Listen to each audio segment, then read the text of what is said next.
This is Stigma, where we talk with leaders from many industries about how mental health and addiction have impacted their lives. Many people suffer silently from mental illness, addiction, depression, anxiety, and trauma. They never seek help because of stigma. In this podcast, host Stephen Hayes and his guests share their stories of recovery in order to encourage others to do the same. Here's Stephen. Welcome back to another episode of the Stigma Podcast. Today's guest is Eric Dresdale. Eric and I were introduced by Alexander Holt of Limitless Ventures, so thank you, Alex, for the intro. Eric is a serial entrepreneur. He's a consultant and advisor to numerous fintech and behavioral health startups, and he's currently the founder and CEO of Known Technologies. He's a very experienced entrepreneur. He founded a company called Next Step Network, which sold payment solutions into addiction treatment centers in 15 states from 2011 to 2016. He has a lot of really insightful knowledge about building in the addiction treatment space, including insight into opportunities, risks, potential pitfalls, etc., that anybody interested in this space should be aware of and listen to. And there are a number of ways to get a hold of him and to learn about everything he's worked on and is working on. I will link to all of that in the show notes, but without further ado, Eric, thank you for coming on, man. Thank you for having me, Stephen. So you've done a lot of really interesting things over the last decade or so, but what I really wanted to focus on was your involvement in the behavioral health space. And I was wondering if you could kind of start with a little bit of bio and background, and then maybe we'll go into your exposure to the behavioral space. Yeah, absolutely. Born and raised from Long Island, New York, went to school in Indiana University, came from a good family, affluent upbringing, had no real issues, concerns, worries at all through my life, which is probably a good reason I ended up in recovery, which we'll get to in a minute. But after college, I went to go work in commercial real estate brokerage in New York City, worked with some of the largest brokerage shops in the world, and did that until the age of 27. Around the age of 25, there were a number of life events that happened to me. And my boss, who was my mentor, another father figure to me, got sick with cancer. I started dating a toxic girl. I got diagnosed with psoriatic arthritis and was in crippling pain. And I had to start taking medication that was very toxic to my blood and liver, and so I couldn't drink anymore. Ultimately, this is the Reader's Digest version. I ended up falling into a depression, self-prescribing painkillers. And that spiraled into a life force of its own. Prior to that, in hindsight, I had a lot of telling signs that I had a very addictive, dependent personality. In college, in high school, I never stuck with one thing long enough to be addicted. I jumped from alcohol to pills to other drugs, and it was all about filling a void. When I started on this downward spiral for a while, my career was escalating. I was working for the vice chairman of Cushman and Wakefield, and then was managing a painkiller addiction, working 80 hours a week. And so to the common person, they probably wouldn't have seen anything was wrong. And then that's why I got away with it for 2 years. But about a year into my addiction, my friends did confront me and try to send me to rehab. And I finagled my way out of that. I started going to or attempting to go to meetings in New York City. And that was my first introduction to the behavioral health space, recovery.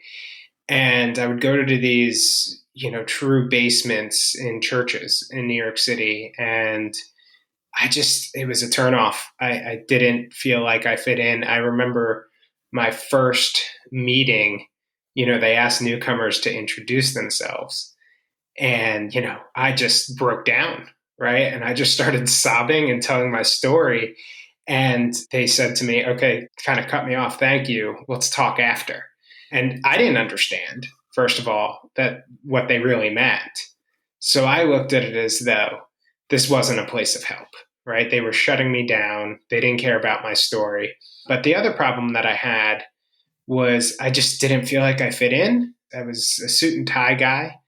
And I would go to these meetings, and there were people who were homeless and came from different upbringings and didn't talk the way I talked. And I lived a very sheltered life. I'd never been exposed to that. And, there were people with chronic terminal diseases in there. And I just got turned away. And so I spent another year on my downward spiral and finally got fired. Not because they knew I was on drugs, but because I couldn't perform anymore, because either I was withdrawing or out seeking. And so they let me go. And that night, this was 2010 in October, I took enough painkillers that, really should have actually killed me.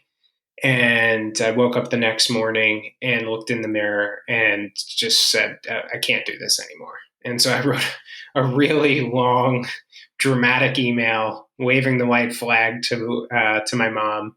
And I had a close friend of mine growing up who was in recovery and actually worked at a treatment program. And he helped get me set up. So I ended up going to Florida to a treatment center and spent 4 months in there. And then when I came out of it, they had a aftercare program that helped you find jobs and do your resumes and all that. And they wouldn't let me go back into real estate.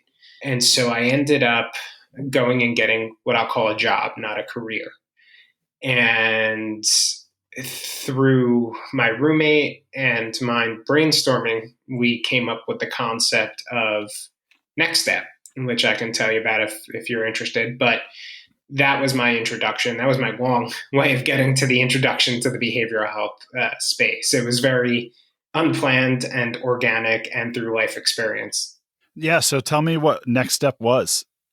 So Next Step was a reloadable prepaid debit card program. It was a MasterCard program. And the original concept was to allow families to provide financial support to their loved ones and block them from being able to make purchases at high-risk merchants. I was in Delray Beach, which is considered the center of recovery, which also makes it the epicenter of relapse. And there were tons of young men that I had been working with and sponsoring, and they would relapse and they didn't have jobs. And I would say, well, how did you get money? And the story was always the same. Their mom, dad, family member sent them either cash or gift cards for a haircut, food, miscellaneous items. And they took that money. And so I said, there's got to be a better way, right? And I thought back to what we had in college, which was a meal plan card. And the original goal was to link up with merchants locally and come up with some sort of arrangement there. The problem is it felt like a very chicken and egg scenario, which is you need to get the businesses to attract the people, but the businesses need to see that you have customers for them to go through adopting this, right? So through trial and error, I had no experience as an entrepreneur. It was just fail as I went and learned from those failures. And so we launched the first program. Now, the first program was very broken. It was an MVP at best. Within 6 months, we shut it down. But something beautiful came out of that 6 months because we had such a small amount of users. And I was watching the data and the payments so closely. It had got to the point where I was actually able to watch from changes in spending and be able to either alert the family immediately upon somebody relapsing or just before they were about to relapse. And so I said, okay, I know I have something here. The problem was families didn't know us. The trust wasn't really there. And the facilities didn't feel comfortable referring this to their families, although they loved the concept, without them having been able to use it or any of their peers in the space being able to use it. So I ended up pivoting that, spent a year rebuilding and launching a much more dynamic program catering to facilities that provide their clients or patients or however they want to refer them financial help, as in a lot of centers allow their clients to go grocery shopping. They'll allow them off campus. This is usually in the partial hospitalization model. At that time, they were also giving cash and gift cards. And it was broken. It was unsecure. There was a lot of liability, a lot of theft. And so that was when the next iteration of Next Step was born. And I believe that launched around July 2012. Got it. So that next iteration, how did you sort of go to market with that new idea or that new focus? So through reaching out to facilities to be referral partners for the original program, I had built up some relationships in the space. There was definitely intrigue. And this new program was really dynamic because it actually allowed facilities to customize the spending parameters in real time for all their clients or each individual client.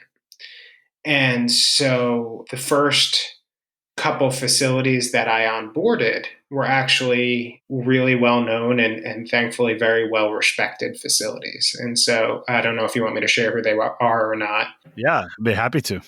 Yeah, so it was St. Paul Sober Living, which I still consider to be one of the best recovery residence operations in the country. It was J. Walker Lodge, a very also well regarded multi level of care program.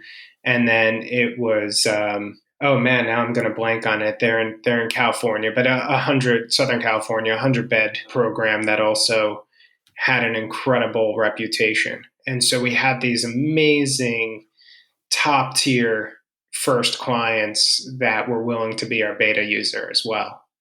And it went really well. Through the course of it, though, the first program into the second program, I started this with two other partners. One of them ended up stealing money from the company and had to let him go. And the other one was primarily the finances, and he was not an operator. And so I was pretty much building this entire thing by myself. So I was doing the sales, onboarding, doing all of the, building out all the FAQs, actually being customer service. It was really an incredible learning opportunity, but it was exhausting. And so over the course of those years through 2016, how did the business sort of evolve and what was the ultimate disposition of it? One of the big issues and mistakes I made on that venture was outsourcing pretty much all the tech. And what happened is one of the third parties that we leaned very heavily on wasn't paying their bills, apparently. and I found this out 30 days prior to my program now finding out was going to be shut down.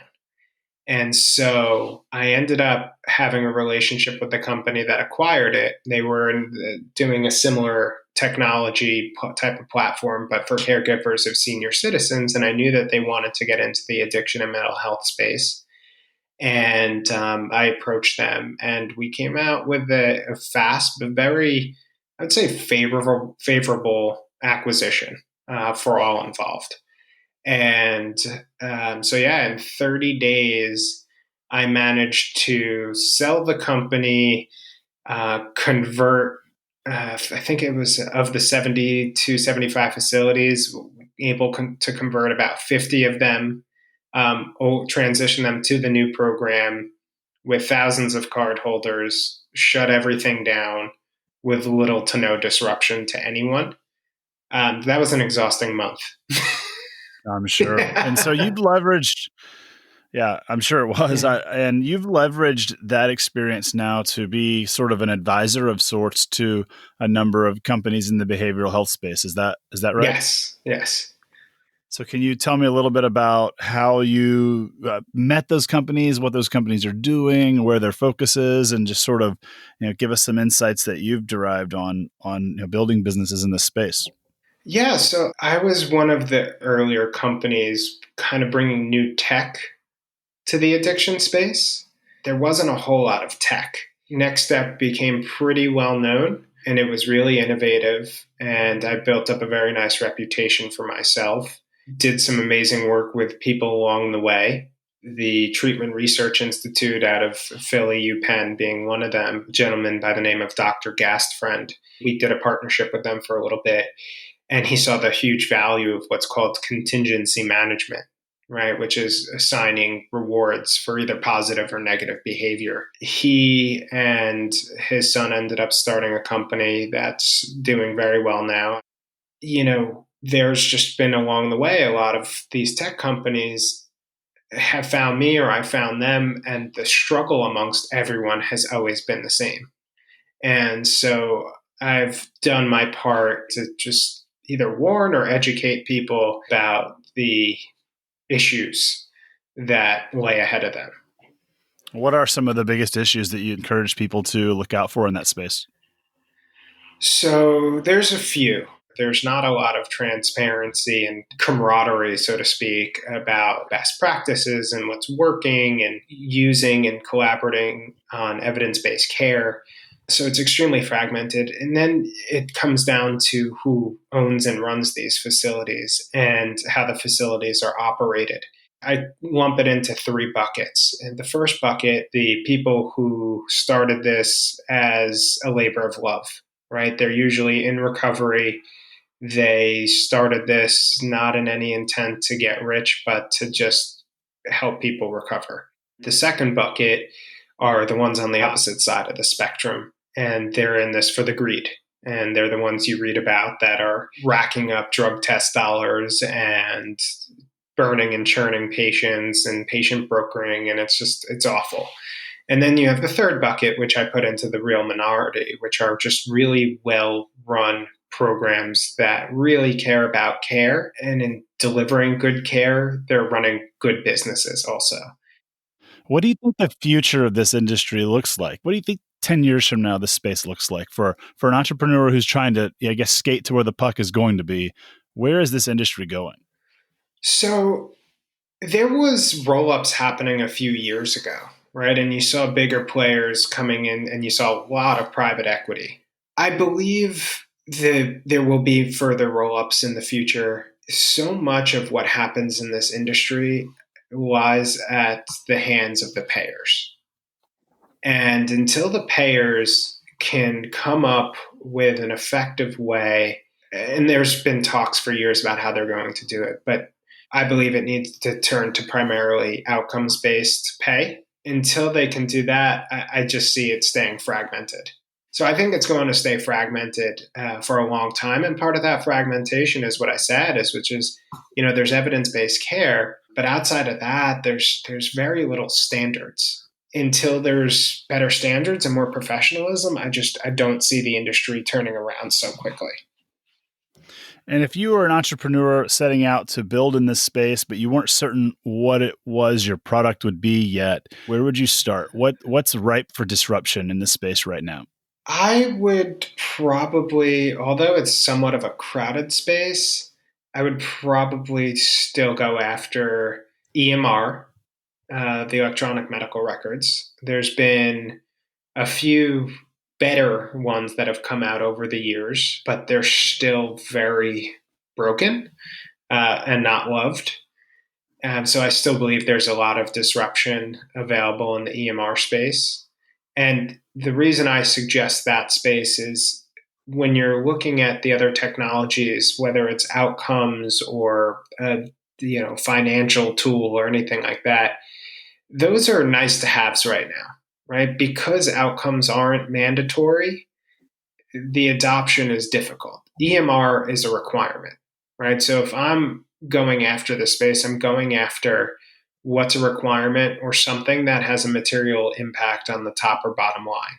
And the other thing is billing, right? Because all of these centers, a lot of them don't have the resources to handle billing in-house, so they outsource it. So that's how I would approach it from a technology perspective. Now, if you're going after an outcomes-based solution, it's just a really difficult slog, meaning we talked about the three types of groups that are in the space. You're selling into upper-level management. It requires them rolling it down to the therapists who are overworked and underpaid, who then have to try and roll this out to the patients. And that's where a big breakdown happens. You also have every center who operates a little bit differently. And so you're constantly inundated with feature requests and customizations, and that will just send you in a spiral. I believe there's still a lot of opportunity in the treatment space. It is a very crowded market. I see there are some untapped regions, though. I've always had my eye, if I were to open a center on like South Carolina, again, it's what kind of center do you want to open? Is it a private treatment center, or is it, some other type of program? Right. The biggest thing that I've felt that's lacking in this industry, like where my passion lies and what I would still like to see done better, is life skills and people coming up with tools and technologies to help people during and after treatment transition back into life. If we look at the huge amount of the population that goes into treatment, being the 18 to 30 window, a lot of them have never opened up a bank account, have written a check, they've never had a job, their brain's not fully developed. And so what happens a lot of times is they leave treatment center and they go into recovery residence, they get a minimum wage job, and they're now burdened with bills and all these adult things. And being in recovery seems so sad to them, right? Like adulting is hard, that they kind of just say, F it. And they opt out of adulting and they relapse. For me, when I went to treatment at 27, I had a job. I was making really good money, but it was like starting over for me. One of the big reasons that I fell in love with Next Step is I put myself into like $7,000 in credit card debt in my first 3 months out of treatment because I was just filling an emotional void. I was starting over. I forgot how to manage money. Like it was a recipe for a disaster. But that goes into resume writing and how to interview and time management and all of these critical skills. And it's not being done well today. Can I add one more solution? Sure, yeah. that I would possibly think about building for this space is a ethical lending platform for families. And the problem, as I brought up earlier, treatment is extremely expensive. And a lot of times people have to pay thousands and thousands and thousands of dollars in out-of-pocket costs, even if they have insurance. And many times this is, if not their first treatment, their second, third, fourth, fifth. And parents are literally remortgaging their house, doing everything that they can, going into bankruptcy, debt. And so there's a real opportunity, but the players that have come into the space, in my opinion, have been quite predatory on the families. And so to this date, I have not felt comfortable in bringing lending to the families as it exists. However, if somebody can come up with an ethical, fair way of doing it with very reasonable rates and payback periods, I think there's a huge amount of disruption for that could help a lot of families as well. Yeah, I don't disagree. I meet a lot of startups that are focused on non-residential addiction treatment, non-12 steps, non-residential. There's a number of these startups out there. Are you familiar with that space? And what do you think about treating people without sending them to inpatient? I think it's a case-by-case scenario. I think if there is an opportunity to provide quality care and allow them to do it virtually through telehealth, maybe some medication-assisted treatment, I think it's fantastic. I think the cost of treatment's really high. I think it's putting tons of families into financial debt and stress. So if there's a cost-effective way of providing care, fantastic. However, there are situations where you do need to remove the person from their environment for a period of time for them to actually be able to receive the right type of care. But I'm all for it. I believe there's multiple paths to recovery. I think we're going to, especially now with what's happening in the world with Corona, COVID-19, I think you're going to see a bigger transition to virtual care. And I'm really excited to see how that'll shift. You're starting to see more and more innovators come out with ways to do drug testing and breathalyzers and provide effective care through multiple channels, text, private chat, phone, video. The beautiful thing because of our connected world. You could put somebody in a position where they have 24/7 care from the comfort of their own home. Are there any entrepreneurs building in this space that come to mind that are doing this well right now? Yeah, so I brought them up before. I believe Eric Gasfriend and his father, Dr. Gasfriend, their company Dynamic Air is doing amazing things and has a really bright future. I believe that Parker Polidor's company, Cared For, is providing a great solution for treatment centers in the aftercare space. I think a new player in the scene, Join Monument, they're providing alcohol care, medicated assisted virtual treatment. And so, that's a really difficult space, especially to do virtually, right? Because alcohol is so accessible. So, enabling this medicated assisted approach with a community environment and virtual therapy, I think it's an awesome recipe that's going to help a lot of people. One that I absolutely loved, ended up not making it. They shut down, were acquired, but I thought they had the most brilliant approach, which was Trigger Health. The other thing I think that's missing for a lot of these outcomes tools is they're way too reliant on manual participation. Trigger had a really amazing approach for using organic data collected from users' behavior on their phone, their text messages, and pulling hundreds, if not thousands, of data points to be able to predict when somebody was going to fall off their treatment care plan or relapse. They couldn't find a monetization model that worked well for them, but from a tech perspective, I thought that they really had the most elegant solution I've seen. Awesome. Well, I appreciate those insights. I think our listeners will as well. And I really appreciate your time here. Is there anything else about the space that I forgot to ask or that you'd like to share? No, I think that's really it. I mean, at the end of the day, it's healthcare. Healthcare moves slow. They adopt technology slow. There's a lot of education and awareness that goes into this market. Behavioral health is becoming more open, but it's still in many communities a taboo topic.